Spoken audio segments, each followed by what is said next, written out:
Hello everyone, welcome back to my blog.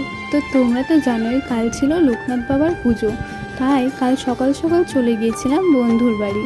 আর যে দেখি বাবার ভোগ রান্নার সব সবজি কাটা কমপ্লিট, আর এইদিকে দেখো খিচুড়ি প্রসাদও রান্না প্রায় কমপ্লিট। আর আমি এইদিকে কি করব খুঁজে না পেয়ে বসে পড়েছিলাম পুজোর সব ফল কাটতে। আর হ্যাঁ, আমার বন্ধুর বাড়িতে কিন্তু মোটামুটি বড় করেই পুজোর আয়োজন করা হয়েছিল।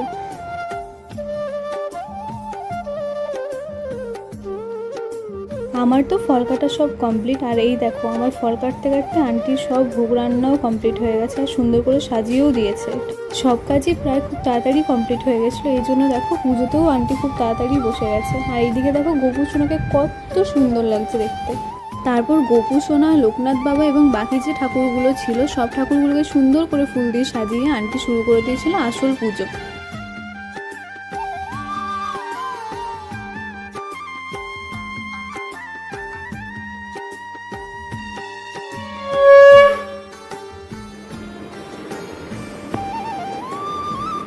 এই দেখো পুজো তো কমপ্লিট, তারপর আমি চলে গিয়েছিলাম একটু রেডি হতে, কারণ আমি ছাড়াও বাকি বন্ধুদের দুপুরবেলা নিমন্ত্রণ ছিল। তারপর প্রসাদ খেয়ে বেশি দেরি না করে আমরা বসে পড়েছিলাম দুপুরবেলা খাওয়া দাওয়া করতে। আর রান্নাগুলো খেতে ছিল অসম্ভব সুন্দর। আর কালকে কি কি রান্না হয়েছিল সেটা তো তোমরা দেখতেই পাচ্ছ।